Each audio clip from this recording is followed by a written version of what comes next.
پرویز صاحب کو کالا یرکان ہو گیا۔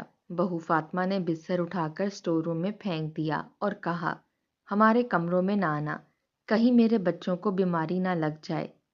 پرویز صاحب کی بیوی کو بہت غصہ آیا، لیکن وہ چپ کر گئیں، اور جب شوہر کو اسٹور روم میں کھانا دینے گئیں تو اگلے دن فاطمہ کے بیٹے کو بخار ہو گیا، تو اس نے ساس سسر کو کھینچ کر باہر پھینکا اور بولی، اماں منع کیا تھا بڈھے کے پاس نہ جانا، اب دفع ہو جاؤ۔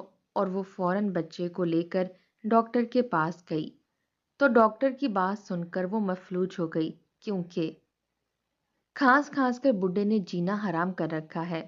ٹیسٹ کروائے ہیں، رپورٹس آئیں تو پتہ چلے کہ کیا مسئلہ ہے۔ فاطمہ اپنی ہمسائی کے ساتھ بیٹھی ہوئی تھی اور اپنے سسر کی بیماری کے بارے میں بات چیت کر رہی تھی۔ انداز میں کافی زیادہ حقارت شامل تھی۔ میں تو کہتی ہوں فاطمہ، اپنے بچوں کو بھی سسر سے دور رکھا کرو، بوڑھے کو پتہ نہیں کون سی بیماری ہے جو ٹھیک ہی نہیں ہوتی، ایسا نہ ہو کہ تمہارے بچوں کو بھی لگ جائے۔ بہت ساری بیماریاں ہوتی ہیں جو پھیلنے والی ہوتی ہیں اور چھونے سے لگتی ہیں۔ ہمسائی نے اس کے وہم کو مزید مضبوط کیا تھا۔ فاطمہ نے حیرت سے اس کی طرف دیکھا۔ کیا تم سچ کہہ رہی ہو؟ پھیلنے والی بیماریاں بھی ہوتی ہیں؟ ہمسائی نے سر ہلا کر اس بات میں مزید اضافہ کیا اور کہنے لگی، بالکل ہوتی ہیں، اور بچوں کو تو بہت جلد لگ جاتی ہیں، کیونکہ بچوں میں قوت مدافعت بہت کم ہوتی ہے۔ میں تمہاری خیر خواہ ہوں، اس لیے تمہیں مشورہ دے رہی ہوں، اپنے بچوں کو ساس سسر سے دور رکھنا۔ تھوڑی دیر اور باتیں کرنے کے بعد ہمسائی اپنے گھر چلی گئی، لیکن فاطمہ کے دل میں نفرت کا بیج بو گئی تھی۔ ہمسائی کے جانے کے بعد بھی فاطمہ کو چین نہیں آیا تھا۔ اس کا دل مسلسل کسی انجانے خوف میں جکڑا ہوا تھا۔ وہ صحن میں بے چینی سے ادھر ادھر ٹہلنے لگی، کبھی دروازے کی طرف دیکھتی اور کبھی آسمان کی طرف۔ اس کا شوہر اپنے باپ کی رپورٹس لینے گیا ہوا تھا اور گئے کافی دیر ہو چکی تھی۔ فاطمہ کے دل میں طرح طرح کے خدشات جنم لے رہے تھے۔ وہ سوچ رہی تھی کہ اگر کوئی بڑی بات ہوئی تو کیا ہوگا۔ وہ اپنے بچوں کے مستقبل کے بارے میں سوچ کر کانپ جاتی تھی۔ اسے یقین تھا کہ اس کا شوہر اب کسی بھی وقت گھر پہنچنے والا ہوگا۔ وہ دل ہی دل میں فیصلہ کر چکی تھی کہ اگر بیماری خطرناک ہوئی تو وہ اپنے بچوں کو ہر صورت اس سے دور رکھے گی۔ وہ اپنے سسر کے لیے دل میں ہمدردی ضرور رکھتی تھی، لیکن اپنے بچوں کی جان اسے سب سے زیادہ عزیز تھی۔ وہ بچے جو بڑی منتوں مرادوں کے بعد اس کی جھولی میں آئے تھے، وہ کئی راتیں جاگ جاگ کر ان کے لیے دعائیں مانگتی رہی تھی، اس لیے ان کے تحفظ کے معاملے میں وہ حد سے زیادہ حساس ہو چکی تھی۔ چھوٹی چھوٹی بات بھی اسے بہت بڑی لگنے لگتی تھی اور وہ گھنٹوں اسی سوچ میں گم رہتی تھی۔ انہی خیالات میں ڈوبی ہوئی تھی کہ اچانک اس کے قدم رک گئے۔ گیٹ کے باہر موٹر سائیکل کی آواز سنائی دی۔ وہ چونک کر دروازے کی طرف بڑھی۔ موٹر سائیکل صحن میں داخل ہو رہی تھی۔ رپورٹس لفافے میں بند موٹر سائیکل کے ہینڈل کے ساتھ لٹک رہی تھیں۔ اس کا شوہر انتہائی پریشان دکھائی دے رہا تھا۔ چہرہ زرد تھا اور آنکھوں میں عجیب سی ویرانی تھی۔ فاطمہ تیزی سے اس کے پاس پہنچی۔ اس نے پانی تک نہیں پوچھا، بے قراری سے بولی، ابا کی رپورٹس میں کیا آیا ہے؟ سب ٹھیک تو ہے نا؟ کوئی زیادہ گڑبڑ تو نہیں ہے؟ اس کا شوہر خاموش رہا۔ اس نے نظریں جھکا لیں اور آہستہ آہستہ چل کر صحن میں رکھی چارپائی پر بیٹھ گیا۔ اس کے کندھے جھکے ہوئے تھے، ایسا لگ رہا تھا جیسے اس پر پہاڑ ٹوٹ پڑا ہو۔ کچھ لمحوں کی خاموشی کے بعد اس نے بھاری آواز میں کہا، بالکل بھی ٹھیک نہیں ہے۔ فاطمہ کے دل کی دھڑکن تیز ہو گئی اور وہ ساکت کھڑی رہی۔ شوہر نے بات جاری رکھی، انہیں کالا یرکان ہے اور وہ بھی کافی پرانا ہو چکا ہے۔ ڈاکٹر نے صاف کہہ دیا ہے کہ علاج سے بھی اب ٹھیک نہیں ہوگا۔ ابا ہمارے پاس چند دن کے ہی مہمان ہیں۔ ڈاکٹر نے کہا ہے کہ جتنی ہو سکے اتنی خدمت کر لو، وہ زیادہ عرصہ زندہ نہیں رہ پائیں گے۔ باقی خدا کے ہاں جتنی زندگی لکھی ہے وہ تو ہر حال میں پوری کرنی ہی ہے۔ یہ سن کر فاطمہ کے پیروں تلے سے زمین نکل گئی۔ اسے سسر کے لیے دکھ بھی ہوا اور آنکھیں بھی نم ہو گئیں، لیکن اسی لمحے ہمسائی کی باتیں اس کے ذہن میں گونجنے لگیں۔ پھیلنے والی بیماریاں، چھونے سے لگنے والی بیماریاں۔ وہ کچھ کہنا چاہتی تھی مگر زبان ساتھ نہیں دے رہی تھی۔ وہ اپنے شوہر کے سامنے اپنے خوف ظاہر نہیں کرنا چاہتی تھی۔ وہ نہیں چاہتی تھی کہ وہ خود غرض بہو سمجھی جائے، اس لیے وہ خاموش رہی۔ رات کا کھانا بنانے کے بعد اس نے ایک فیصلہ کیا۔ وہ سالن دینے کے بہانے ہمسائے کے گھر چلی گئی۔ دروازہ کھلتے ہی اس نے بے ساختہ پوچھ لیا، کیا کالا یرکان چھونے سے پھیلتا ہے؟ میرے سسر کو کالا یرکان ہے۔ یہ سنتے ہی ہمسائی نے منہ پر ہاتھ رکھ لیا۔ اس کے چہرے پر خوف صاف جھلک رہا تھا۔ وہ بولی، فاطمہ، اپنے بچوں کو اس کے پاس بالکل مت جانے دینا۔ کالا یرکان چھونے سے پھیلتا ہے، اور جن بچوں کو یہ بیماری ہو جائے وہ زیادہ دیر زندہ بھی نہیں رہ پاتے۔ یہ بہت خطرناک بیماری ہے۔ ہمسائی کی بات سن کر فاطمہ کے دل میں جیسے طوفان آ گیا۔ اس کے اندر کا خوف کئی گنا بڑھ چکا تھا۔ اس کے ذہن میں طرح طرح کے خدشات جنم لینے لگے۔ کبھی بچوں کے بیمار پڑنے کی تصویریں ابھرتیں اور کبھی ان کے بستر خالی نظر آتے۔ اس کا دل زور زور سے دھڑکنے لگا۔ وہ تیز قدموں سے گھر لوٹی۔ صحن میں آ کر اس نے گہری سانس لی، مگر دل کو سکون نہ ملا۔ اسے محسوس ہو رہا تھا جیسے کوئی آفت اس کے گھر پر منڈلا رہی ہو۔ وہ اندیشوں کے اس جال میں بری طرح پھنس چکی تھی۔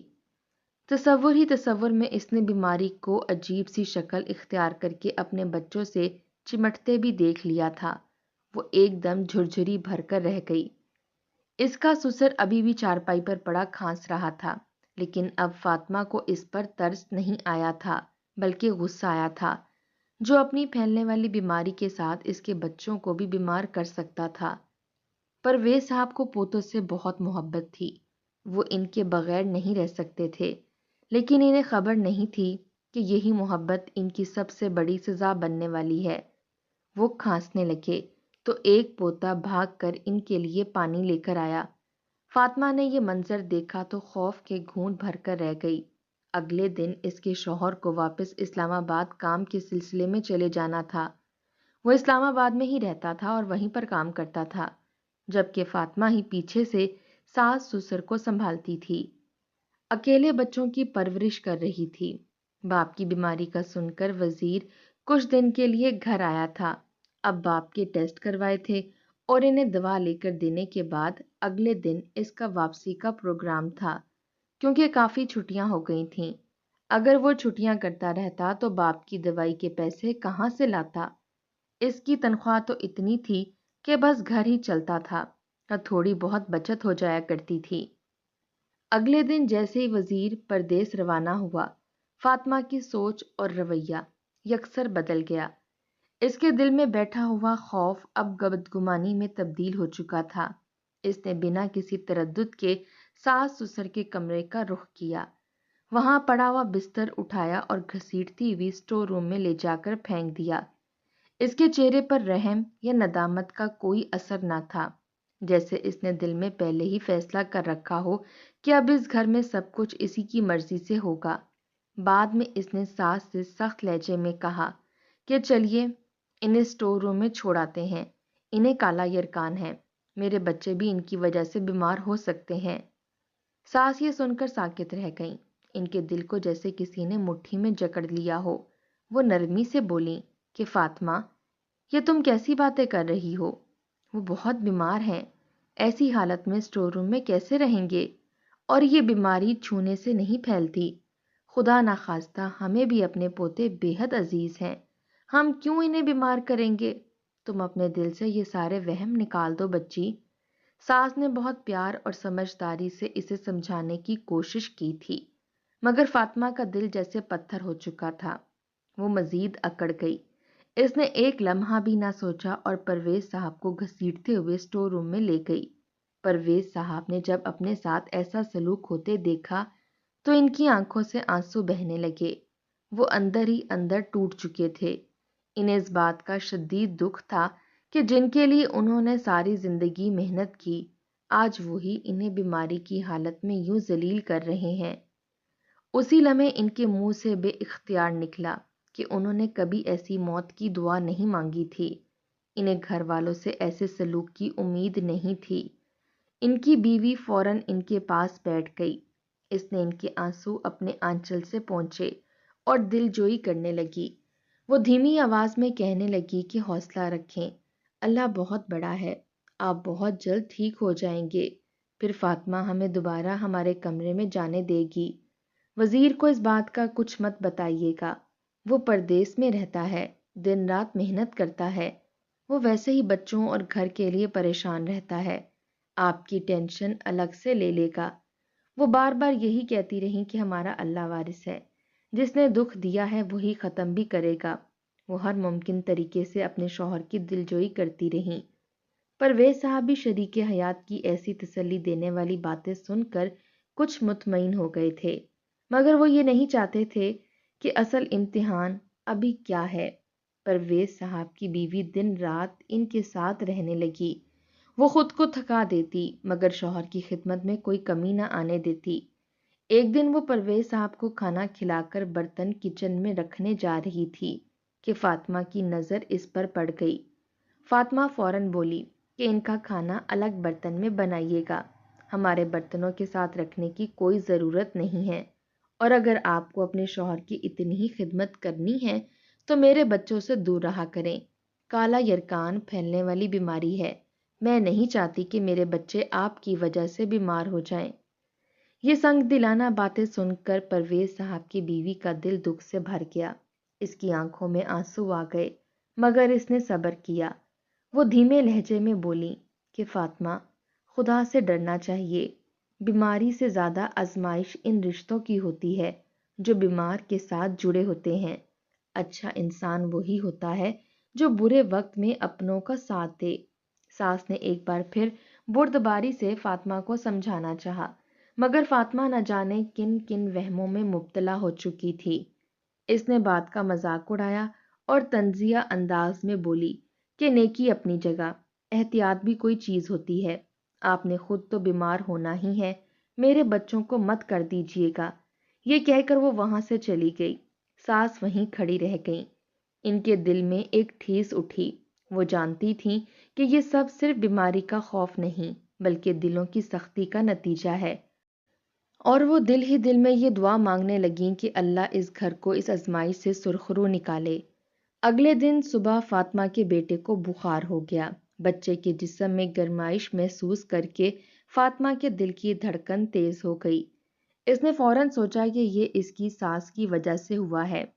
کل جب وہ اپنے شوہر کی خدمت کر کے باہر گئی تھیں تو بچوں سے دور نہیں رہی تھیں۔ اس کے دل میں خوف اور غصہ ایک ساتھ ابھر آئے۔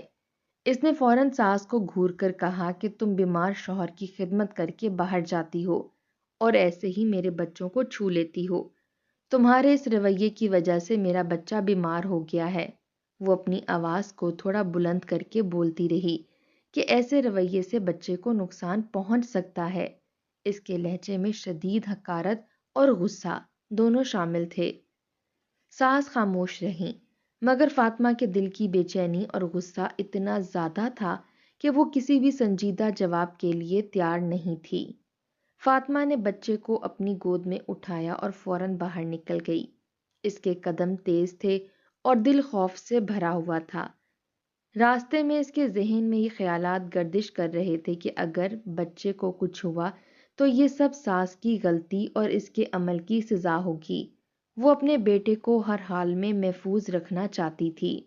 ڈاکٹر کے پاس پہنچتے ہی فاطمہ نے گھبرا کر بچے کی حالت بیان کی۔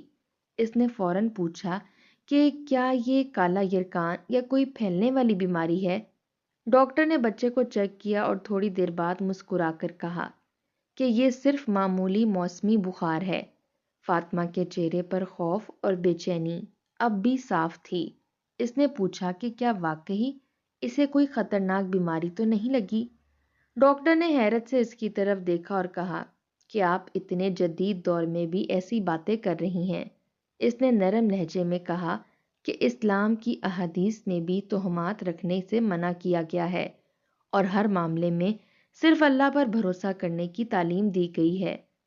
یہ سن کر فاطمہ کے دل میں ایک عجیب سا سکون آیا مگر ساتھ ہی شرمندگی کا احساس بھی ہوا۔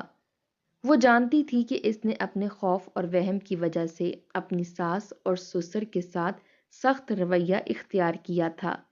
اس نے یاد کیا کہ کس طرح اس نے سسر کو اسٹور روم میں لے جا کر رکھا اور ساس کی نصیحتوں کو نظر انداز کیا۔ دل ہی دل میں اسے اپنے عمل پر شدید افسوس ہونے لگا۔ اس نے سوچا کہ اس کے غصے اور بے چینی نے کس حد تک گھر کے ماحول کو خراب کر دیا تھا۔ فاطمہ ڈاکٹر کے مشورے کے بعد اپنے بیٹے کو آرام دہ حالت میں گھر لے گئی۔ راستے میں وہ مسلسل اپنے اعمال کے بارے میں سوچ رہی تھی۔ اسے یاد آیا کہ اس نے کس طرح ساس کے نرم لہجے اور دل جوئی کرنے کی کوششوں کو نظر انداز کیا اور صرف اپنے خوف کو صحیح قرار دیا۔ وہ سمجھ گئی کہ اس کا وہم اور پریشانی نے صرف بچوں کی حفاظت کے بہانے اسے اندھا کر دیا تھا اور اس کی حقیقت سے دور کر دیا تھا۔ گھر پہنچ کر فاطمہ نے بچے کو بستر پر آرام سے سلا دیا۔ اس کے دل میں مکس احساسات تھے۔ ایک طرف بچے کی صحت مند حالت نے اسے سکون دیا اور دوسری طرف اس کے ساس اور سسر کے ساتھ اپنے رویے کی یاد نے اسے شرمندہ کر دیا۔ وہ دل ہی دل میں سوچ رہی تھی کہ اگرچہ اس نے بچوں کی حفاظت کے لیے یہ سب کیا، مگر اس کا رویہ حد سے زیادہ سخت اور غیر ضروری تھا۔ فاطمہ نے کچھ دیر کے لیے کھڑکی کے پاس کھڑے ہو کر باہر دیکھا۔ صحن میں دھوپ کی ہلکی روشنی اور ہوا کی سرسراہٹ تھی۔ اس کے دل میں سکون بھی پیدا ہوا اور وہ سمجھ گئی کہ گھر میں محبت اور صبر کی فضا کو واپس لانے کے لیے اسے اپنے اعمال درست کرنے ہوں گے۔ وہ جان گئی کہ ساس اور سسر کے ساتھ تحمل اور نرم رویہ رکھنا اب اس کی سب سے بڑی ذمہ داری ہے۔ اس رات فاطمہ اپنے بیٹے کے پاس بیٹھی رہی اور مسلسل سوچتی رہی کہ کس طرح اس کے وہم اور خوف نے گھر کے ماحول کو کشیدہ کیا۔ اس نے اپنے دل میں فیصلہ کیا کہ اب سے وہ ہر چیز کو اللہ پر چھوڑ دے گی اور بچوں کی حفاظت کے لیے محتاط رہتے ہوئے بھی اپنے ساس اور سسر کے ساتھ نرم اور شائستہ رویہ رکھے گی۔ وہ جانتی تھی کہ گھر کے افراد کی عزت اور محبت برقرار رکھنے کے لیے صبر اور تحمل ضروری ہے۔ دوسرے دن صبح فاطمہ نے بچے کو اٹھایا اور اس کے جسم کو نرمی سے چھوا تاکہ یقین کر سکے کہ بخار ختم ہو گیا ہے۔ اس نے دل میں محسوس کیا کہ اللہ نے اس کے بچوں کو محفوظ رکھا ہے۔ وہ سمجھ گئی کہ اس کے سخت رویے کے باوجود گھر کے لوگ اس کے بچوں کے ساتھ محبت اور توجہ رکھتے ہیں۔ اس نے اپنے دل میں فیصلہ کیا کہ اب وہ بچوں کی حفاظت اور گھر کے ماحول کے توازن کے درمیان بہتر توازن قائم کرے گی۔ فاطمہ نے بچے کو اپنے سینے سے لگایا اور نرم آواز میں اس کے ساتھ باتیں کرنے لگی۔ اس نے بچے کے جسم کی حرارت محسوس کی اور دل میں سکون پایا کہ اب وہ محفوظ ہے۔ وہ اپنے بیٹے کو دیکھ کر شرمندگی اور افسوس محسوس کر رہی تھی کہ اس نے ساس اور سسر کے ساتھ سخت رویہ اختیار کیا۔ اس نے خود سے وعدہ کیا کہ اب کبھی بھی وہ اپنے خوف یا وہم کی وجہ سے کسی کے ساتھ غیر ضروری سختی نہیں کرے گی۔ رات کے وقت فاطمہ نے بچے کے بستر کے پاس بیٹھ کر اس کی دیکھ بھال جاری رکھی۔ اس نے دل میں دعا کی کہ اللہ اس کے بچوں کو ہر نقصان اور بیماری سے محفوظ رکھے اور اس کے اندر خوف اور وہم کو ختم کرے۔ وہ جانتی تھی کہ اس کی ذمہ داری صرف بچوں کی حفاظت تک محدود نہیں، بلکہ اپنے اعمال اور رویے کی اصلاح بھی اس کی اولین ترجیح ہے۔ فاطمہ نے اپنے بیٹے کی صحت مند حالت کو دیکھ کر محسوس کیا کہ اللہ نے اس کے بچوں کو محفوظ رکھا ہے اور اسے اب اپنے اعمال پر نظر ثانی کرنی چاہیے۔ اس نے دل ہی دل میں اپنے ساس اور سسر سے معافی مانگنے کا ارادہ کیا۔ وہ جانتی تھی کہ اب گھر میں محبت اور سکون واپس لانے کے لیے اسے تحمل اور نرم رویہ اختیار کرنا ہوگا۔ اس دوران فاطمہ نے سوچا کہ بچے کی حفاظت اور گھر کے ماحول میں توازن قائم رکھنے کے لیے ہر قدم سوچ سمجھ کر اٹھانا ضروری ہے۔ اس نے اپنے دل میں عہد کیا کہ اب کبھی بھی اپنے خوف اور وہم کی وجہ سے کسی کے ساتھ سخت رویہ نہیں اختیار کرے گی اور اپنے بچوں کے تحفظ اور گھر کے سکون کے درمیان توازن قائم رکھے گی۔ فاطمہ نے اپنے بیٹے کو آرام دہ حالت میں سلا کر خود بھی تھوڑی دیر کے لیے بیٹھ گئی۔ اس کے دل میں اب سکون بھی تھا اور افسوس بھی۔ وہ جانتی تھی کہ اس کے وہم اور خوف نے گزشتہ دنوں گھر کے ماحول کو کشیدہ کیا تھا، مگر اب وہ اپنے اعمال درست کر کے گھر میں محبت اور سکون بحال کرنے کی کوشش کرے گی۔ بے جا خوف، وہم اور شک انسان کے تعلقات کو خراب کر سکتا ہے۔ حقیقی حفاظت صرف محتاط رویے اور اللہ پر بھروسہ کرنے سے ممکن ہے، نہ کہ اندھی خوفزدگی سے۔ انسان کو چاہیے کہ بیماری یا خطرے کے معاملات میں صبر، تحمل اور علم پر مبنی فیصلے کرے اور اپنے اہل خانہ کے ساتھ محبت اور عزت کا برتاؤ رکھے۔ اسی طرح اسلام کی تعلیمات میں بھی تہمات اور بلا وجہ خوف رکھنے سے منع کیا گیا ہے اور ہر معاملے میں اللہ کی رضا پر بھروسہ کرنے کی تلقین کی گئی ہے۔